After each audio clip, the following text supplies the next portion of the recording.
Es uno de los lugares más intrigantes del mundo. Cubierto de obscuridad y a kilómetros de profundidad, este lugar extremo alberga criaturas y fenómenos insólitos. Su nombre es Fosa de las Marianas, y es la fosa oceánica más profunda de la Tierra. No es de extrañar que sea tan difícil de explorar. Debido a las arriesgadas condiciones, no es posible explorarla sin el equipo adecuado. Pero, ¿qué pasaría si lanzáramos una bola de acero ahí abajo? Comencemos por lo más básico. ¿Cómo se descubrió este agujero de enorme profundidad en el océano? El HMS Challenger lo identificó en 1875. El barco contaba con un equipo bastante sofisticado para su época, pero no era lo suficientemente bueno como para poder explorar la fosa por completo. Algunas décadas más tarde, en 1951, otro barco, el HMS Challenger II, regresó al lugar mejor equipado. El buque contaba con una ecosonda y logró tomar medidas precisas de lo que parecía ser el punto más profundo de la superficie de nuestro planeta. Si la observaras en 2D, verías que la fosa mide 2.400 kilómetros de largo y 70 kilómetros de ancho en promedio. Además, parece una especie de cicatriz en forma de media luna cuando la observas desde arriba. Nada fuera de lo común hasta ahora, ¿verdad? Pues bien, si extendieras un cable desde la superficie del océano hasta el punto más profundo de la fosa, mediría la asombrosa cifra de 11 kilómetros. Si fuéramos capaces de mover el monte Everest, la montaña más alta de la Tierra, para cubrir la fosa de las Marianas, seguiría sin ser suficiente. Le faltaría aproximadamente 1,5 kilómetros. Al ser tan profunda, está casi completamente cubierta de obscuridad, ya que la luz apenas puede llegar a distancias tan extremas bajo el agua. La temperatura tampoco es agradable, apenas unos grados por encima del punto de congelación, pero la característica más peligrosa de todas es la presión del agua. Justo en el punto más profundo de la fosa, la presión es unas 1000 veces superior a la presión atmosférica estándar. No son muchos los que han intentado descender a la fosa de las Marianas. De hecho, el primer intento organizado tuvo lugar hace más de 60 años. Estuvo a cargo de Jacques Piccard y Don Walsh en un sumergible. Solo pasaron unas 5 horas descendiendo y apenas 20 minutos en el fondo. Por desgracia, no lograron tomar fotos. Antes de que estos dos científicos lograran descender, los especialistas creían que había pocas o ninguna posibilidad de que existiera vida ahí abajo debido a las condiciones, sobre todo por la presión extrema. Pero, mientras estaban en el fondo, las luces del sumergible divisaron una criatura muy plana. Como puedes imaginar, los recursos aquí son muy escasos. ¿Qué clase de criaturas viven aquí abajo? ¿Y cómo sobreviven dada la hostilidad del entorno? Sorprendentemente, en la fosa de las Marianas, viven una gran cantidad de animales. Algunas de estas criaturas recurren a sustancias químicas para sobrevivir, como el metano o el azufre, mientras que otros tipos de peces devoran la vida marina que es, más débil que ellos en la cadena alimentaria. Las criaturas más comunes que se encuentran aquí son los ctenóforos, los anfípodos y los pequeños pepinos de mar. Algunos de ellos se han adaptado al endurecer su caparazón, utilizando el aluminio extraído del agua de mar. Las criaturas más pequeñas, como los microbios, se adaptaron alimentándose de las sustancias químicas emitidas cuando el agua del mar golpea las rocas submarinas.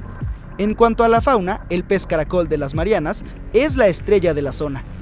Es pequeño, de 7 a 22 centímetros, traslúcido y sin escamas, pero es el principal depredador de la zona.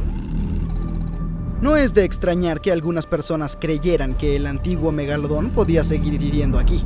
¿Qué era el megalodón? Era el mayor depredador conocido en la historia de nuestro planeta. Básicamente, el tiburón más grande y desagradable que jamás haya existido.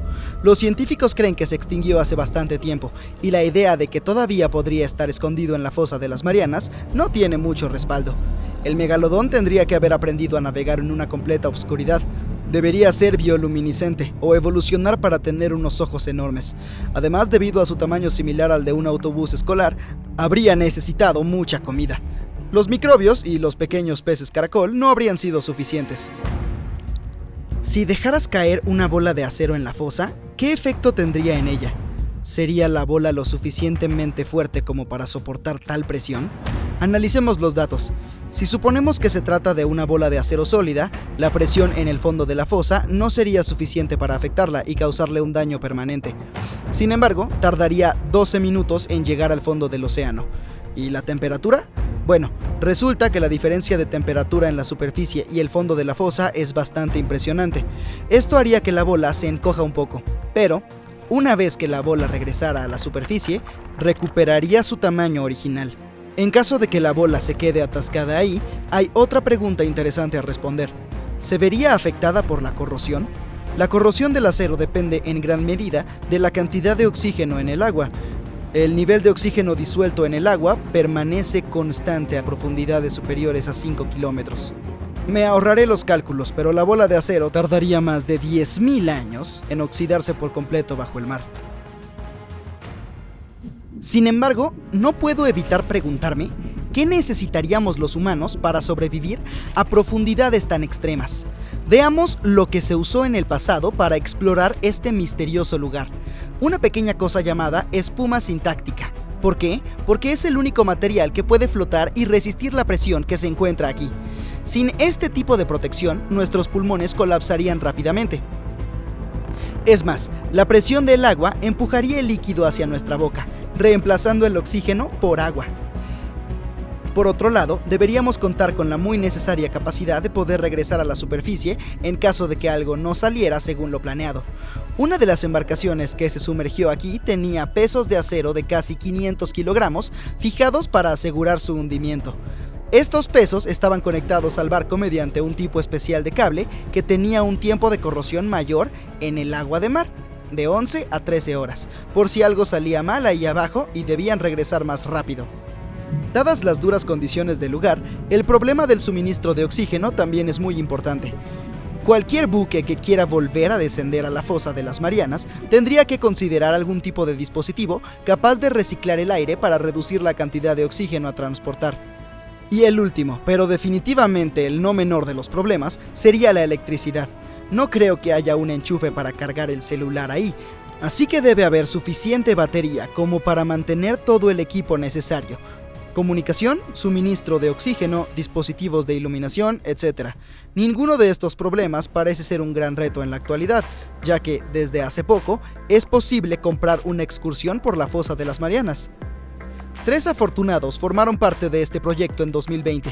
Fueron sumergidos en una esfera de titanio de 9 centímetros de grosor. Esto garantizó que no sintieran ningún cambio de presión ni ningún tipo de estrés fisiológico. Cada uno de los invitados participó en un viaje individual con una duración estimada de unas 14 horas. El descenso en sí duró más de 4 horas. Una vez que llegaron al fondo, tuvieron la oportunidad de presenciar algunas de las criaturas más extraordinarias del planeta. Luego llegó el momento de iniciar el ascenso, de 4 horas hacia la superficie.